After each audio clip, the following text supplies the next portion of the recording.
રાતના વાગ્યા છે 9:15. હજુ સૂરજ ઢળી રહ્યો છે સાંજની જેમ.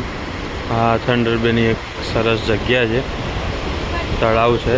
અને આ નાના નાના તળાવોનું પાણી સામે સુપિરિયર લેક છે. સામે જે દૂર દૂર સુધી પાણી દેખાય છે.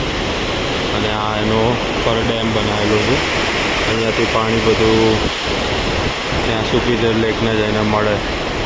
સરસ આવી બધી અઢળક જગ્યાઓ છે. અને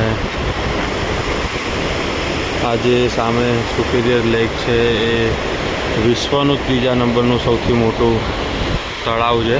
અને અમેરિકા અને કેનેડાની બોર્ડર વચ્ચે આવેલું તળાવ છે. આની ઉપર આ બ્રિજ બનાવેલો છે, પાર્ક છે સામે બંને બાજુ.